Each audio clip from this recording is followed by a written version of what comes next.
Welcome back, Jennifer. Welcome back, Aleesa. Made it through the summer. We did. We're Yes. here. We are here. What's that mean to you?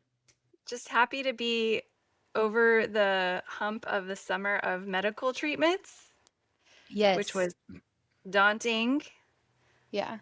and I'm here. So, was there a point since your diagnosis that you weren't sure if you would be alive a year later? Yes, the beginning for sure. Yeah. There was like a small gap of time between getting really sick and getting diagnosed and then getting the information about like my likely life expectancy where it was like you're not dying right now. But before that, like before I guess I understood all of what this diagnosis meant, there was definitely like I might be dying. Yeah. So to be able to come back, I mean, almost quote unquote a year later and saying, we're here, we made it through the summer, and you're virtually in quite a remission. There's a very grounded and hopeful part that just like agrees with that statement. I'm like, yes, we are now going to coast along in maintenance of this disease for 10 plus years. But then there's like a anxious part that hears you say that and it's like, you don't know that. It could be back right now. Okay. It'll Hmm. probably help. I have to do like a 2 hour long MRI in September. Two Okay. hours laying in an Dang. MRI. Okay, so as a therapist, do you have any tools on how to get through that long of a time? Yes, ask for drugs. I'm going to demand some sedation. Okay. They do sedate then I if don't you're in. know. I've done an MRI before and it was only 45 minutes and that felt like eternity. I'm sure I can ask for anti-anxiety meds. I Okay. probably will. Dang, I thought you were gonna like have this magical mindfulness meditation or like some sort of tool or whatever, but that's too long to be in that little of a space. I do think I've used therapy tools in the MRI in this before. Things like just going, like focusing on your breath, Hmm. like relaxing all of your body, like knowing how to do a body scan and then like relaxing muscles and containering scary ideas. Like I definitely play around with therapy ideas all the time. Yeah. It like I don't know if this happens to you, but like sometimes I get to the point where I'm like scrolling through all the therapy tools and I'm like, none of them are working, you Yeah, know?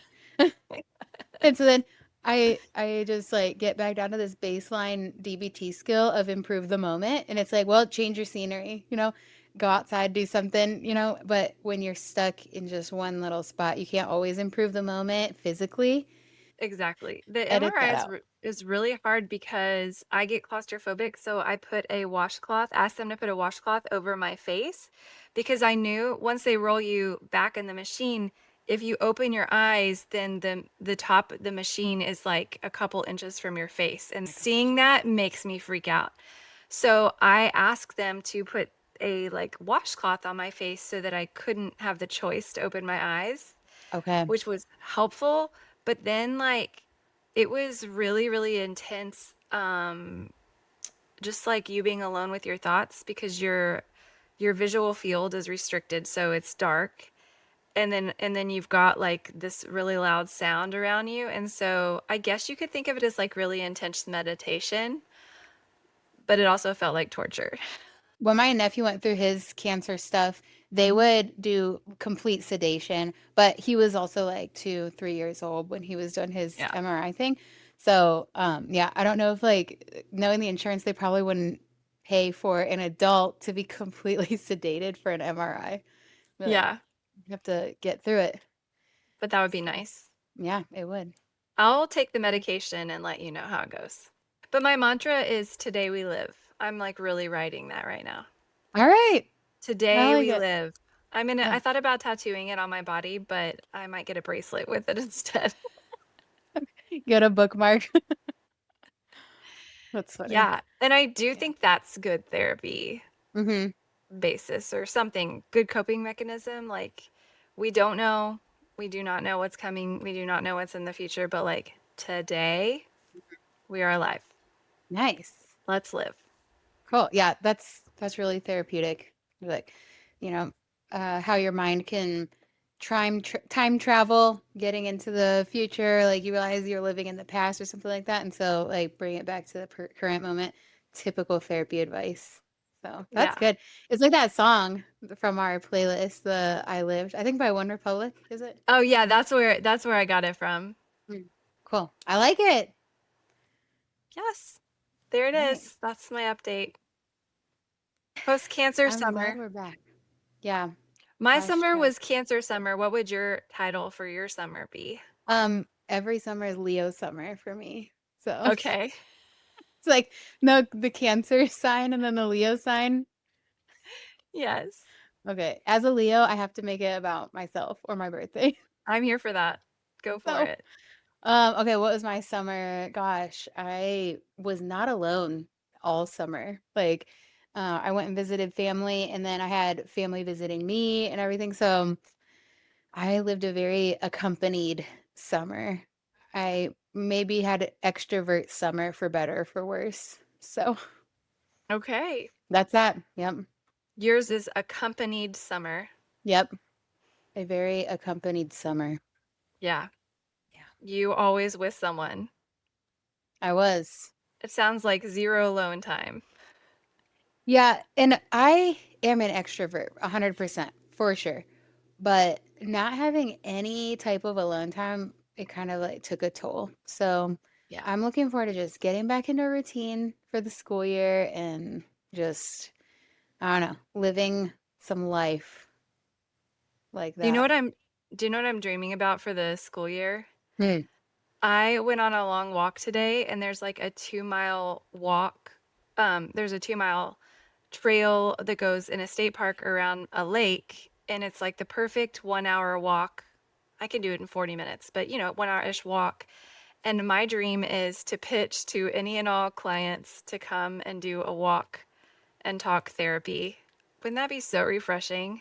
Individually or like all of them as a group? No, individually. Oh, because as a therapist, there's some clients that I'm like, I wish you could meet this other client of mine, Oh, which true. I would never say, and I wouldn't introduce them or anything like that. Yeah. But sometimes I'm like, if I could do like a group mixer and like watch these people interact, it would be so weird. It'd be like worlds colliding because you only see people on an individual basis typically.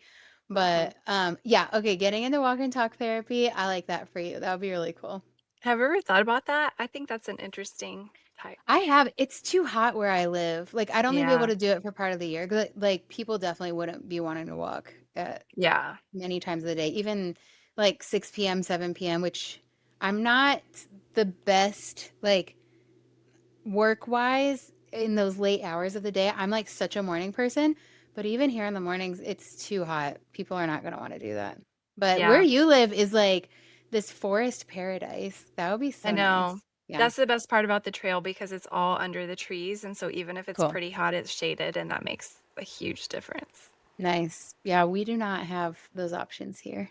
So, Well, I think I might be advertising it. We'll all see if right. anyone. I have done it a little bit, but what if I did that all day, but then I ended up walking 8 miles a day? That would be something. Oh my gosh. Because normally it's hard in our job because we're sitting still for so long. Yeah. So I saw Brian Johnson, remember Mm-hmm. Blast from the Past. Yep. He posted that if you are seated for more than 8 hours a day, even if you exercise, it still has all these like health risks and stuff. So I was like, oh no, maybe I should limit the amount of clients I see or at like to 7 or something like that. Because it's like a lot of times I'm like, oh, I just cancel out my sedentary lifestyle by doing some extra exercise. Yeah. But yeah, it wouldn't hurt to do some walk and talk therapy. I have like a walking track right by my office next to a river and stuff, but it's just like all in the sun. There's never going to be an opportunity to be able to Yeah. just like go for a walk. So, I have been known to like tell clients like, "Hey, let's do that skill of like improving the moment. Let's go outside, and it's like sit under a tree for a little bit, but I Hmm. don't think we can walk." So, That's fun. Where'd yep. you get that skill from? The DBT skill. Oh, DBT, improving the moment. Marsha Linehan. Yep. Classic. I've just never heard the frame improving the moment as a Yeah, skill. you can do a bunch of stuff with it. Like even just like Wow. taking your bra off at the end of the day, like that's improving the moment. Like kind of like scanning of like what do I need? Where's my discomfort right now? Oh You my know? gosh. Yeah. Yes. So, Okay, new cancer joke is instead of taking your bra off, taking your wig off at the end of the day is like 100 times even better of improving the moment oh than my your gosh. bra. Yeah. Have you is your other wig more comfortable than this one? Yes, I'm Okay. wearing my fancy wig for this podcast, but Oh, it's less thank you. comfortable Yeah. because I have to wear a Yeah. baseball hat with the other one. Mhm. Yeah. You see all Yeah. these lace ones that are like $10,000 Oh and my it's like, gosh, the yeah. market. Uh-huh. Yeah, Yeah. I'm scared to like invest any extra money because in my mind, once I even get like a couple inches of hair growth, I think I'm gonna toss all of this. Okay. We'll see. We'll see how Yeah. I feel. Well, keep your human hair one because that was it took so long to grow all that. I will definitely Partially keep because that. of your strike, your haircut strike. I did. Thank you for remembering. Yeah. Oh my gosh. Every time I see that human hair wig that I made with my own hair or had made, I'm like, I did that. Because, yes, for a reference, I did not get a haircut. When I got diagnosed in November, I didn't get a haircut from November until, I guess, June, When you in cut order, it. yeah, to make sure that I'd have long enough hair to get a good Yeah. long hair wig. Yeah. Oh Genius. my gosh. Yeah, Okay. very impressive. Yeah. It is impressive and it's really long. Yeah. I have a question for this podcast Okay. content. Yes. Any themes from what we usually talk about, politics, religion, philosophy? Any themes you've been mulling over in the summer while we've been on vacay? Yeah. Well, we both read the same book, Oh, we did. Oh Dinner my for gosh. Vampires. It's I right can't wait here. to do a whole episode on that.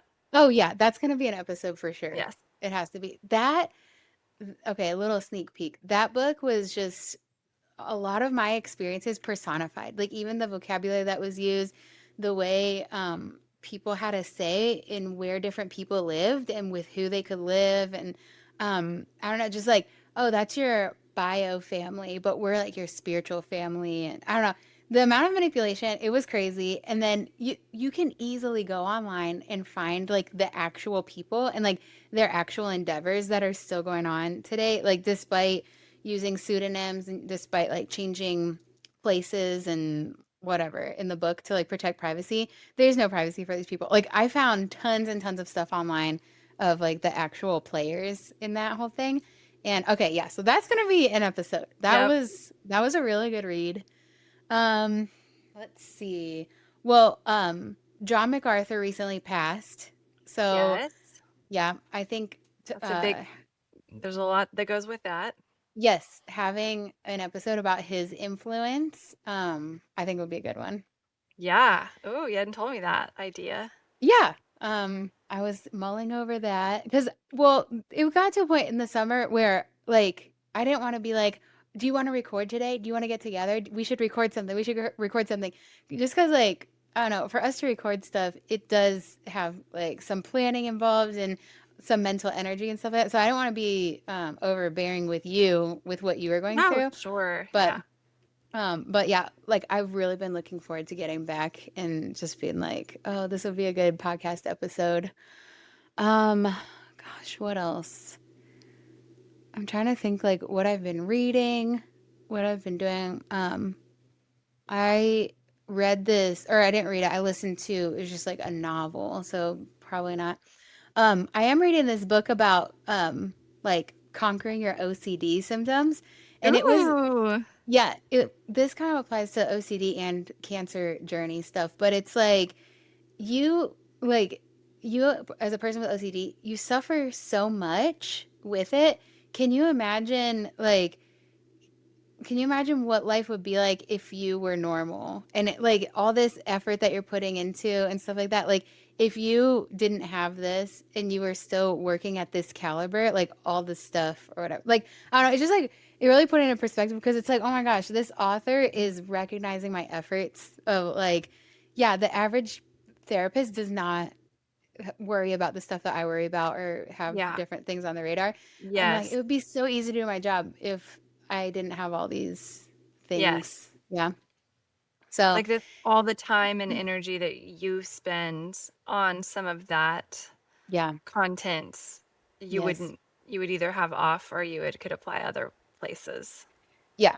Yeah. So I'm like, oh, people can just like interact normally, but I'm always like mulling through legal implications of everything I say and Yeah. stuff like that. It's like, I don't think the average person does that, you know? Yeah. And me without a law background or like any type of knowledge and stuff like that, it's just like, I'm like going through these laws in my mind that I think exist, and it's like, ugh, it's crazy. So, anyways, I'm reading that right now. I don't know if that would be like a good podcast topic, but um, there's that, and then we could do an episode because Jennifer and I have been asked to talk to this researcher about EMDR for religious trauma. So I'm sure those conversations we're about to have might spark some interesting content for our purposes. Ooh, Yeah. I would love to talk about that Yeah, since we're both amongst about to meet with ourselves.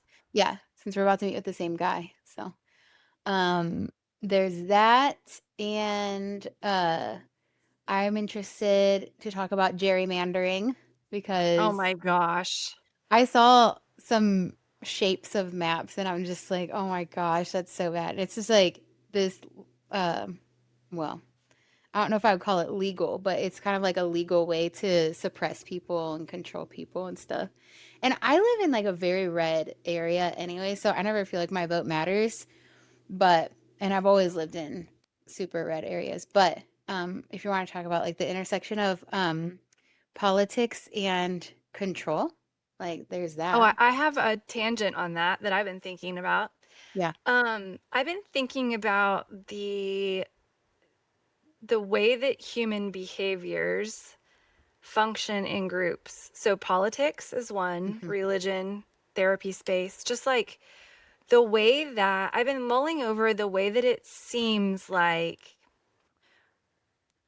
when humans form an organization or whatever, that the people who float to the top, like naturally or non-naturally, whatever, the people who end up in leadership positions seems like tend to be the people who have like an extra dose of self-esteem or narcissism or authority or like egocentric I don't know, like I'm filtering through all these ideas, this is just a hypothesis, but it just seems like the people who end up in leadership in groups often have like a certain personality type. And I'm not saying that's true of all leaders. Like I get that there's like really good grounded leaders, but in general, like you see like this type of person who like maybe considers themselves to be better than other people or like thinks that they're more qualified or like, and then what happens is those are the people with sort of their blind spots being, they have blind spots, and that's part of the reason that they even got to the top in the first place, because other people who like are more self-aware step back, have more considerations, go slower, aren't as strong, aren't as forceful, aren't as willing to do things that are unethical. And so how it works then as human beings is that we have all these organizations where the people at the top are like not necessarily the best candidates for actually leading, but their personality set sort of like makes them into natural like efforts, like they get into leadership anyway. Okay, I've been mulling that whole thing over. Well, it's like, why do those people get followed? You know, it's like kind of like the Yes. how the masses move, and they'll follow Yes. that type of person. Um, Yeah. The book, When Narcissism Comes to Church by Chuck DeGroat is a really good one about that. Like how Oh, in church leadership, when someone has narcissistic traits, they end up being celebrated, or people end up being yes. like people end up being like, oh, well, you have the gift of leadership, or you have the gift of teaching, or something like that. And it feeds that part of their ego and stuff. And so, Yeah. you know, or even when, I don't know if you've ever been in a community like this, but like I've had pastors that they'll just like get up on stage and berate the congregation of like, this is what I'm seeing from you guys, and what are you doing? I'm thinking of John Piper actually. John Piper had a few of those, like, Yeah.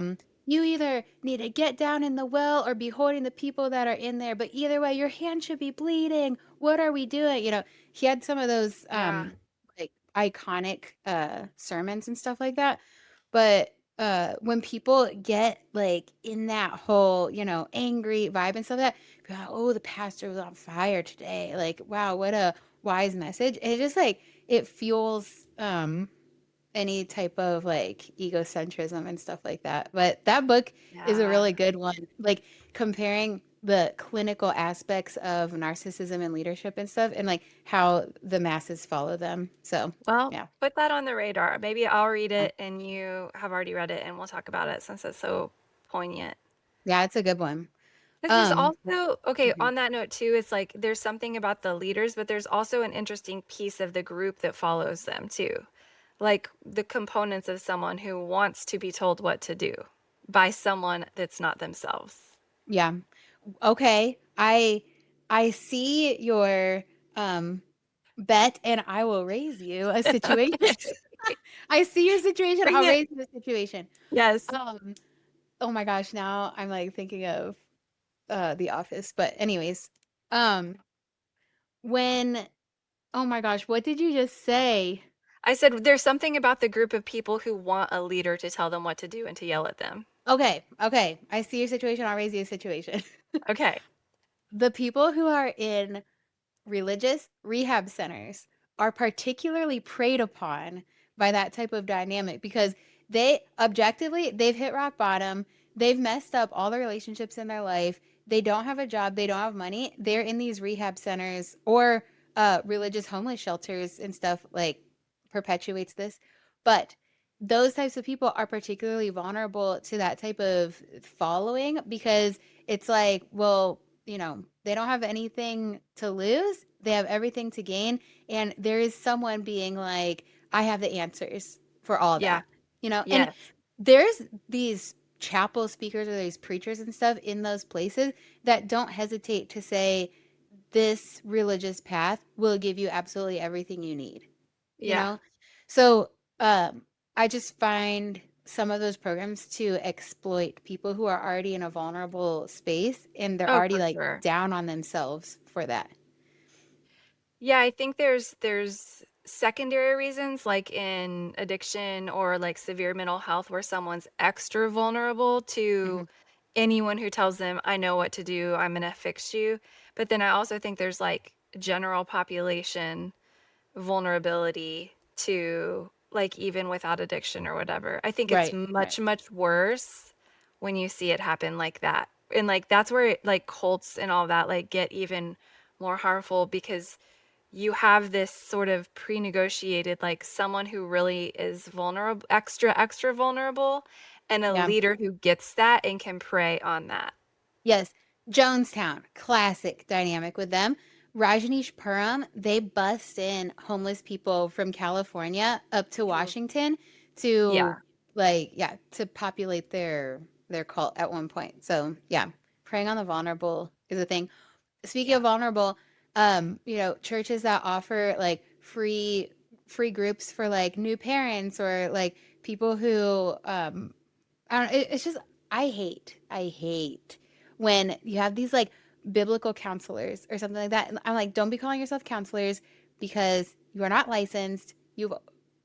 Okay, that could be a subject in itself of like, how, I'm about to raise you one, but keep going because I'm oh my finding this gosh. article. Anyways, yeah, anyways, I could talk about the biblical counselor conundrum all day.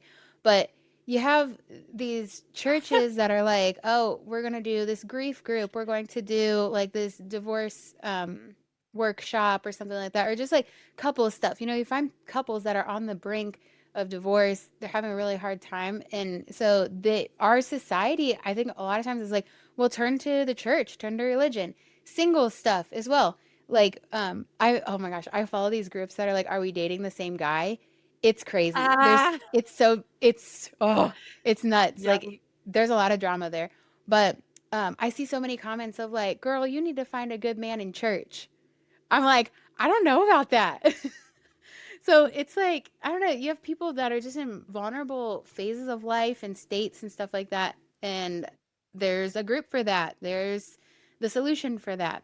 So, anyways, college students, they just moved away from home. They don't know who they are. And it's like, oh, come over to censored name here. It's just like the recipe for someone else to tell them what to do. Okay, so on the note of people being vulnerable, I'm going to read you a statement and I need to get your reaction.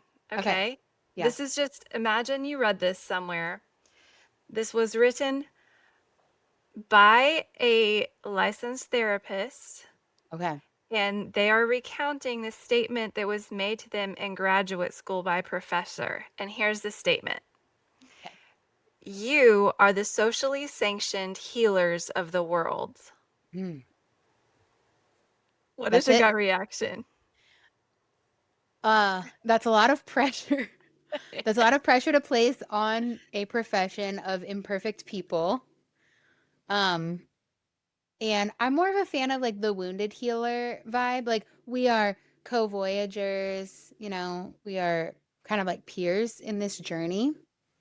Yes. So, yeah, that's my reaction. Kind of like, am I doing a good enough job as the grand healer of society? I read that and I thought they were going to make a comment about how it was like not an appropriate thing for a professor to tell their incoming students. Like I thought they were going to say like, "Hey guys, maybe it's not a good idea to consider yourself to be a socially sanctioned healer for the world." It seems a little evangelical to me. Like we're here to fix everyone. Like white savory. Yeah, it feels a Mm-hmm. little bit like we just finished talking about how people who think they know better than the general population end up causing harm, and I'm like, I just didn't like the flavor of it, but the entire article went on to endorse that perspective. Uh, was this from like what type of therapist wrote the article, or was I'm it gonna from a have to therapist? tell you the details after this podcast. Okay, slander alert. I'm sure there's a law that blah It's blah blah. just that it's related to a big scandal in the therapy profession right now. Okay, probably aware. I can guess. Okay. Um, in my grad school, the one thing that they said to us that stuck out in my mind was like in the orientation, they're like, for the first time in some of your lives, you're no longer the smartest person in the room. That's good. Yeah, That's it's a like good. you guys are in grad school, you tend to be high achieving, gifted kids, whatever, but you're not the top dog anymore. Nice. It's like, or yeah, when I interviewed, they were like, "You got really good grades in your undergrad," and I was like, "Yeah, I wore a suit. I wore like an actual suit to my interview to get in grad school." And Yeah. like, "You got really good grades in grad school," and I was like, "Yeah," and the guy was like, "Don't be expecting to come out of this program like that." I was like, "I will be though." I'm out with a 4.0. Did Um, you? Did you end with a 4.0? I think I got like a Well, 3.85 or that's so. pretty good. 3.9. Uh-huh. Mm, Did water break okay. time? It is. Well, I think this Um, was a good teaser I have for. Oh, go ahead. one more thing that I've been mulling over. The parable where this master gives three servants this money. The one guy goes and buries it in the ground, and then the other guy puts it in the bank to get interest on it, and then the other guy like does some sort of entrepreneurial endeavor. Do you know what I'm talking about? Yes, I do. Dust off your files, Jennifer. I remember that parable. Okay. Um, I've been I've been like thinking about it a lot and stuff like that because like with so many parables, I'm always like I'm the person that would bury that in the ground. Like it ended up safe, but that guy was the one that got in trouble at the end, you know? Hmm. Or there's just like so many parables, like the prodigal son. I identify with the older brother that's like, why does he get half the inheritance, and then he gets another half of it for being an idiot, Like, Yeah. Yeah, it's not I fair.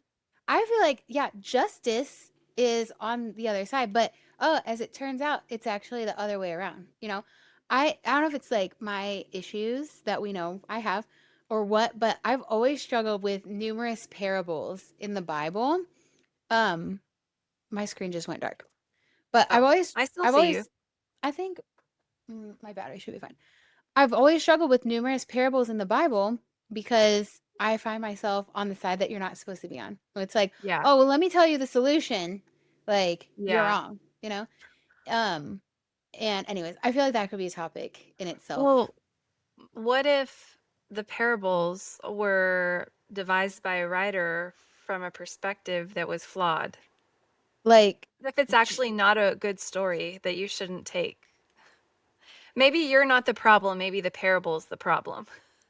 like Jesus didn't actually say it, maybe that author did. Well, yeah. Or you're like, even if Jesus said it, could it be flawed? Yes, that's what I'm saying. Oh, okay. That's a teaser. We'll have to prepare on that one. We could do a whole series on parables that are bad advice. Oh my gosh. Bad Oh my advice from the goodness. Bible. Bad advice, you know, advice from the Bible that I wouldn't necessarily give, you know? Yeah. Yeah. Okay. Well, looks like Okay. 2025 fall is going to be a very interesting Yeah. season. Yep. Fall is gonna be good. We just have to Yeah. get these kids back in school and Yes. then, yep, Skipping smooth next week. sailing. Yes, Yeah. we are. To get our kids in school. And Yep. then watch out, world.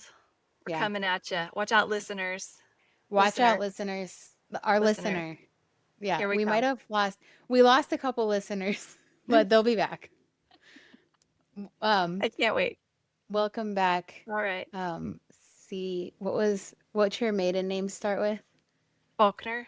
FCF. Welcome back. If What? if he came back. Oh, CF. CF. He's not here. My dad. He was like, He's "You not. guys," he's like, "You're the worst skeptics I've ever met." Yeah, he couldn't hang. No, it's all That's good. awesome. It's Well, so good to be back with you and our listener. yeah. I'm so glad I'm here, Yes. honestly, and Oh you. yeah. Oh my gosh, when we jumped in today, I was like, "Did you think you were gonna die because I You did?" he really came swinging, and I was like, "Okay." Some people with cancer don't like that nobody wants to talk about things, and then someone asks you if you when the last time you thought you were really about to die was, and you're like, "I can actually tell you that. There's a Oh my date." gosh. Oh my It was gosh. great content. Yep, it was. Oh, okay. All Catch you on the right. flippity. Okay. Bye.